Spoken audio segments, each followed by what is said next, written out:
అధికార దుర్వినియోగం అన్నది ఏ స్థాయిలో ఉంది అన్నది చెప్పడానికి విరూపాక్షన్న ఉదాహరణే ఒక ప్రస్ఫుటమైన ఎగ్జాంపుల్ గా హిస్టరీలో ఎప్పటికీ నిలబడిపోతుంది.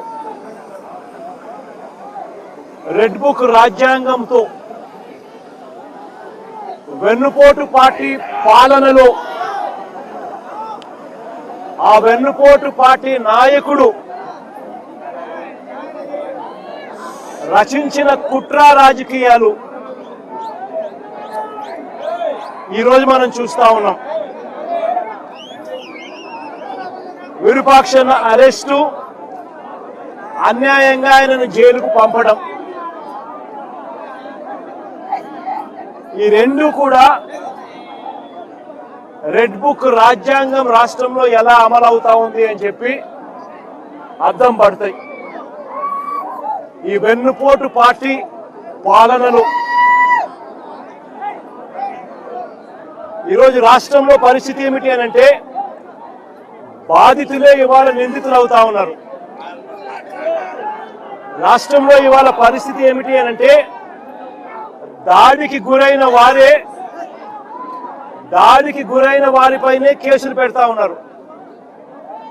ఈరోజు రాష్ట్రంలో పరిస్థితులు ఏమిటి అని అంటే బాధితులకు ఎవరైనా అండగా నిలబడితే వారిని అరెస్ట్ చేస్తా ఉన్నారు.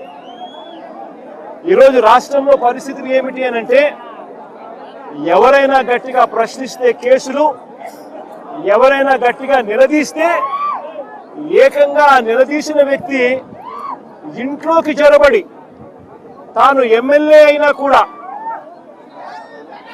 అర్ధరాత్రి పూట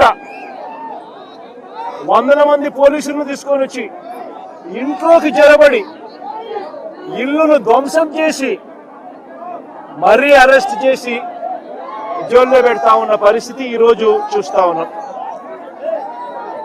నేను అడుగుతా ఉన్నా, ప్రజాస్వామ్యవాదులందరూ కూడా ఆలోచన చేయాలి. ఎలాంటి ప్రజాస్వామ్యంలో మనం బ్రతుకుతా ఉన్నాము?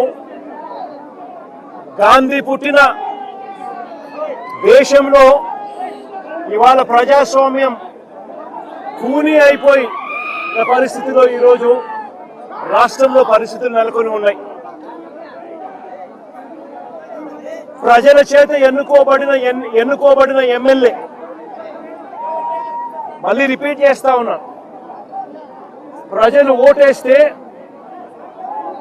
ప్రజల చేత ఎన్నుకోబడిన ఎమ్మెల్యే పరిస్థితి ఏమిటి అనంటే ఆయన ఇంటిపై వందల మంది పోలీసులతో రాత్రి 2:45 అంటే అర్ధరాత్రి దాటిన తర్వాత చంద్రబాబు నాయుడు గారి డైరెక్షన్ తో ఆయన ఇంట్లోకి వచ్చి, ఎమ్మెల్యే గారి ఇంట్లోకి వచ్చి ఆయన నిద్రపోతా ఉన్న సమయంలో డోర్లు పగలగొట్టి సీసీ కెమెరాలన్నీ కూడా ఎవరైనా దొంగతనానికి వస్తే సీసీ కెమెరాలు ఇంట్లో ఉంటే ఆ సీసీ కెమెరాలను ధ్వంసం చేస్తారు, తీసుకొని పోతారు. పోలీసులు చేసిన పని అది. 2:45 అంటే మనుషులు సంచారం లేని సమయంలో అర్ధరాత్రి దాటిన తర్వాత దొంగల మాదిరి పోలీసులు రావడం, బందిపోటు ముఠాల మాదిరి వందల మంది పోలీసులు రావడం, వచ్చి సీసీ కెమెరాలు ఇంట్లో ఉండేటివన్నీ కూడా తీసేయడము, పగలగొట్టడము, తీసుకొని దొంగతనం చేసుకొని పోవడం, డోర్లు పగలగొట్టడం, ఇంట్లోకి చొరబడడం, ఎమ్మెల్యేను అపహరించుకుపోవడం. నేను అడుగుతా ఉన్నా, ఎమ్మెల్యే ఏమైనా ఉగ్రవాదా అని? ఏం పగటిపూట నువ్వు నోటీస్ ఇస్తే ఎమ్మెల్యే రాడా?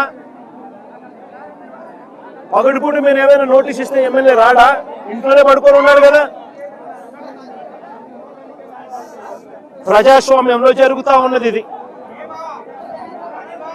ఇంకా ఆశ్చర్యం ఏమిటో తెలుసా, గంటల వ్యవధిలోనే టపా టపా టపా అని చెప్పి ఎమ్మెల్యే మీద 3 కేసులు పెట్టారు. ఒక కేసులో 34 మంది మీద, ఒక కేసులో ఇబ్బంది పెట్టే కార్యక్రమం చేస్తే, రెండో కేసులో మొదటి పెట్టిన 34 మంది కాక మరో 14 మందిని చేర్చి మళ్ళీ ఇబ్బంది పెట్టే కార్యక్రమం. మూడో కేసుకు వచ్చేసరికి మరో 12 మందిని మళ్ళీ ఇరికిచ్చే కార్యక్రమం. ఈరోజు మొత్తంగా 38 మందిని రిమాండ్కు పంపిన పరిస్థితులు ఈరోజు చూస్తా ఉన్నాం. నేను అడుగుతా ఉన్నా, ఇంతకన్నా దారుణమే ఇంకొక విషయం ఏమిటి అని అంటే, ఇంతకన్నా దారుణమైన విషయం ఇంకొకటి ఏమిటి అని అంటే, ఎమ్మెల్యేతో కూడా సరిపెట్టుకోవడంలా ఎమ్మెల్యే కొడుకును, ఎమ్మెల్యే తమ్ముడి కొడుకును మొత్తం అందరినీ జైల్లో పెట్టారు. అంతేకాదు మరో తమ్ముడి కొడుకును ఇరికించే కార్యక్రమం చేశారు. ఇలా మొత్తం కుటుంబాన్ని మొత్తం టార్గెట్ చేస్తా ఉన్న పరిస్థితులు కనిపిస్తా ఉన్నాయి. నేను ఒకసారి కొన్ని వివరాలను చెప్తాను, క్లుప్తంగా వివరాలన్నీ. 6 నేరాలు ఎలా చేశారో చెప్తాను. 6 ఇన్స్టెన్సెస్ ఇదే కేసులో నేను సైట్ చేస్తాను. న్యాయం ధర్మం బతుకున్నాయా లేదా అన్నది ప్రజాస్వామ్యంలో ఉన్న ప్రతి ఒక్కరూ కూడా ఆలోచన చేయమని కోరుతా ఉన్నా.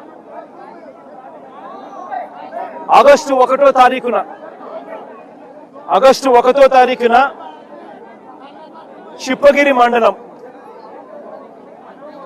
చిప్పగిరి మండలం నుంచి సంగాల అనే ఊరు కేవలం 6 కిలోమీటర్ల దూరంలో ఉంది. సంగాల అనే ఊరు కేవలం 5-6 కిలోమీటర్ల దూరంలో ఉంది చిప్పగిరి నుంచి. ఆ సంగాల అనే ఊరి నుంచి గిరి అనే ఒక కార్యకర్త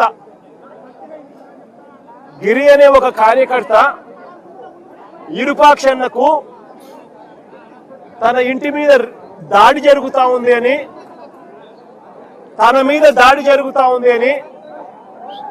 దాడి జరుగుతా ఉన్న తన ఇంటి ఫోటోను, ఇంటి వీడియోను సైతం ఎమ్మెల్యేకు తాను పంపించి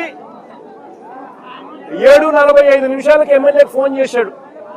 అన్నా, నా ఇంటి మీద దాడి జరుగుతా ఉంది, నా మీద దాడి జరుగుతా ఉంది, పరిస్థితి విషమంగా ఉంది, నన్ను కాపాడండి అన్నా అని చెప్పి ఒక కార్యకర్త ఒక ఎమ్మెల్యేకి 7:45 వీడియో పంపించి మరి తాను ఎమ్మెల్యేకి ఫోన్ చేసి సమాచారం ఇచ్చాడు.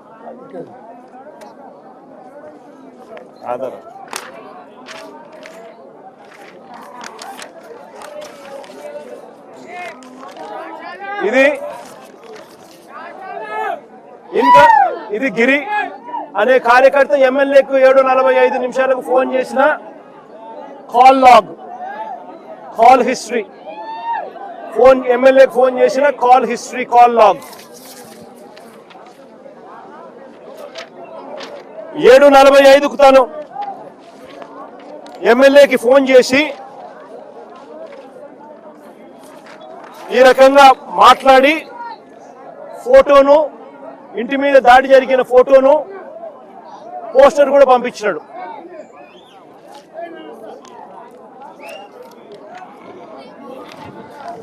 ఎమ్మెల్యే ఒక కార్యకర్త తనకు ఫోన్ చేసినప్పుడు అవి చూసినప్పుడు నివ్వెరపోయి ఎమ్మెల్యే వెంటనే చిప్పగిరి పోలీస్ స్టేషన్ ఎస్ఐకి 7:47 అంటే వెంటనే మాట్లాడిన తర్వాత 7:47 ఎస్ఐకి ఫోన్ చేసినాడు. మీ దగ్గర నుంచి సంగాల ఊరు ఇక్కడ నుంచి 5-6 కిలోమీటర్ల దూరంలో ఉంది, కార్యకర్త మీద దాడి జరుగుతూ ఉంది, పోయి కాపాడండి అని ఎమ్మెల్యే ప్రజల చేత ఎన్నుకోబడిన ఎమ్మెల్యే ఒక ఎస్ఐకి ఫోన్ చేసి సమాచారం ఇచ్చినాడు 7:47 మళ్ళీ ఆ తర్వాత సిఐకి మళ్ళీ ఫోన్ చేశాడు. సిఐకి ఫోన్ చేసిన తర్వాత సిఐ ఫోన్ చేస్తే ఫోన్ ఎత్తడంలా, ఫోన్ దొరకడంలా.